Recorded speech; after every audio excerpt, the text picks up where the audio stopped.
Hello and welcome to interest.co.nz. I'm Gareth Vaughan with another of our double shot interviews where we interview CEOs or politicians or people generally with something interesting to talk about. And this time I'm joined by Sam Knowles, who is best known for his previous role as CEO of Kiwibank, but is now the chairman of Localist, which is another New Zealand Post business.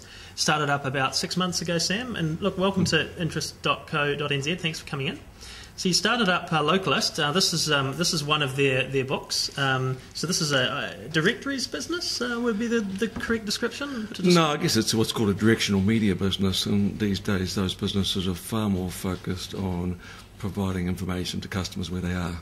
So the internet, the mobile is a large part of the business. The directory is a good anchor with small business. It's a good anchor with some of the more traditional parts of the market. But the future of the business is mobile. So what's the NZ Post attraction to this? Is it going after the SME advertising dollar? Is that primarily what the target is? That's the primary market target, I guess. But it's another startup, not unlike Kiwibank, moving into a challenge where the incumbents are slow and bogged down with old technology and having to defend revenue, and the market has quite a lot of unmet needs, particularly moving into digital, mobile, integrated offers for small business. Yeah, I guess when you talk about the incumbents, the primary one people would think of in this type of space would be Yellow Pages. Obviously they've had a lot of publicity in recent years with the private equity ownership structure, the high debt levels, their revenues their earnings rather have been declining. Where do you see Localist positioning itself, and what are your advantages over them? I'll give the prime advantage is we're a startup, so we can be reasonably nimble. So we've built the whole of Localist on a software as a service platform. We have very modern architecture, which allows us to move very quickly.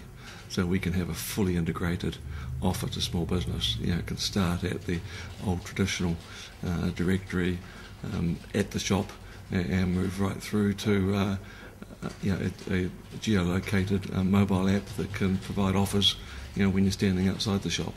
And we can help small business to manage all of those as one. And you've got obviously 5 of these directories that you've printed. They're all in Auckland so far. Are you planning on taking the offering to other parts of New Zealand? And are there going to be more books, or are you more focused from now on online and on iPhones and mobile phones and that type of thing? We're still working that through.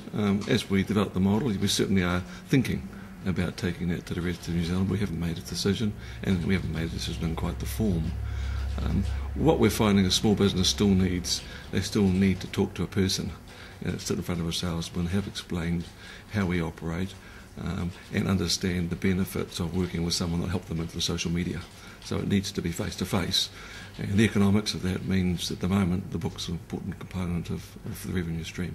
So if I'm a small business owner, why should I sign up with Localist? What does Localist do for me that I can't do by myself or elsewhere?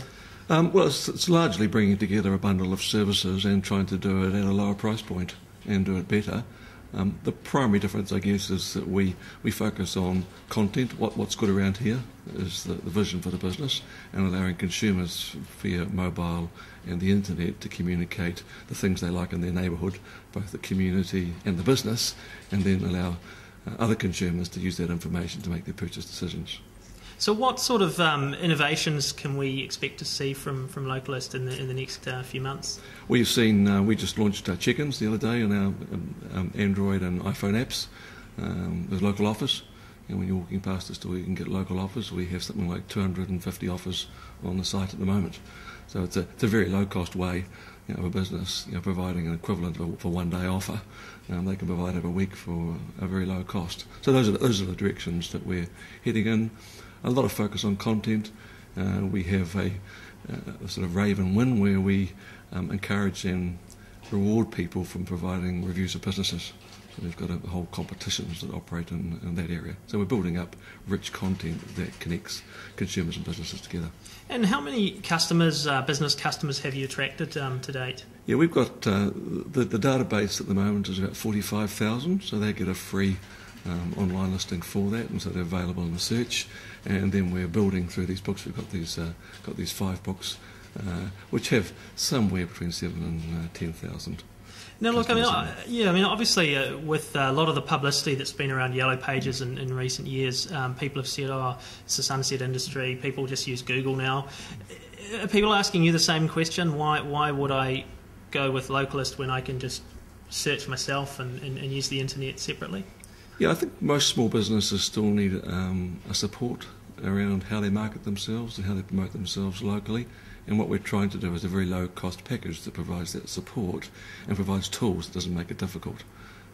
If you're a small business, you have to learn how to manage Google, you have to learn how to manage all the different options. It's quite a steep learning curve for people who are generally, their first call in life isn't marketing. So it's about making it really easy for them and then reducing the price. At the moment they pay large prices for each piece. We put them in a bundle and sell them a lot cheaper. And from New Zealand Post's perspective, I guess this is a diversification play away from the traditional post type business. Are they spending a lot of money? Can you disclose? I mean, how much funding NZ Post is putting into this, and when do you anticipate that the business will break even or indeed be profitable if it's not already? Well, it's certainly not going to be already after. We've only had, I guess, 2 to 3 months revenue in this financial year. So we've got a June year. If you look in the Post accounts, you will see the business lost about $11 million in that June year, and we had about 2 months of revenue. So that gives you a sense of the startup costs of the business. Break even, we see year 2 to 3, not dissimilar from the Kiwibank. It's you have to do pretty well in a business to get it break even by years 2 and 3. And do you anticipate with a Localist, I mean, what sort of scale will this business get to? Will it get as big or as important to New Zealand Post as Kiwibank is? The market's a lot smaller, so the total directional meter market we're looking at is about $1 billion around New Zealand, at 300 million in Auckland. So that puts the scale on the business.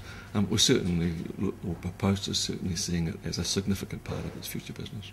And you've obviously been out of Kiwibank now for a year. How do you think things are travelling with them? I mean, they've obviously just come out with an annual result, and they had a big fall in profit with their bad debts rising significantly. They're now obviously raising commercial paper funding offshore. Right. Things look reasonably tough for them at the moment. I think banking's reasonably tough. I can't comment on the specifics of Kiwibank because I'm not involved, but banking's in a very challenging situation today. Banks are well capitalised, so they've all come through this recession very well, but the businesses of banking isn't growing, so they're having to think of new strategies to actually compete the business away from each other, and that's probably the hardest part when you're in a non-growth sector. What do you do to get customers to come to you? From what I see, Kiwibank's doing as good a job as anyone in that kind of environment. And this non-growth, as you say, I mean, obviously talking here about the lending market, when do you anticipate that changing? I mean, do you think that sort of flat to no growth is the new normal, or do you think there'll be some more growth picking up in the sort of medium term? Wish I knew. No, I guess it will. At some point, it will pick up. I think the real question is, will it ever get back to what it was? Will you see, as we saw, in the last before the recession started, we used to see 10% annual lending growth year after year. I don't think we'll ever get back to that until we have another boom. Which, given the cycles we're in, is probably 5 or 6 years away before we'd see that kind of growth, if ever. It may well be that Reserve Banks make the call that actually that's not sustainable. And funding is one of the big challenges you see. I mean, obviously, aside from innovating to try and take a share off your rivals. Funding's more of a challenge because of the new Reserve Bank rules will have a much greater reliance on stable funding.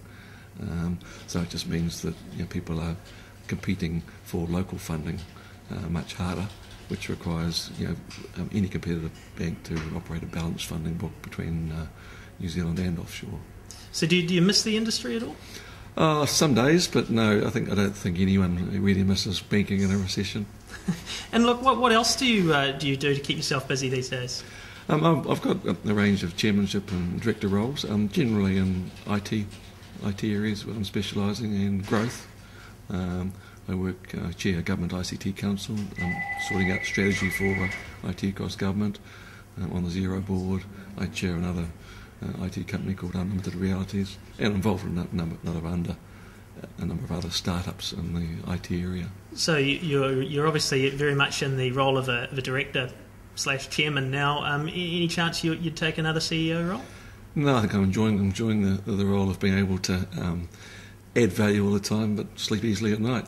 And the startup and technology space is definitely where you're most interested now? Well, it's more a sense of where I think I can add most value. So I'm really trying to work with companies that have got the potential to grow, very quickly. A good example is Xero, I'm on the board. So helping them manage the growth is probably where I see myself adding the most value. For New Zealand, a lot of that is in IT. Well, thanks a lot for coming in, Sam. That's Sam Knowles, who's the chairman of Localist, the New Zealand Post business, and I'm Gareth Vaughan at interest.co.nz with another Double Shot interview.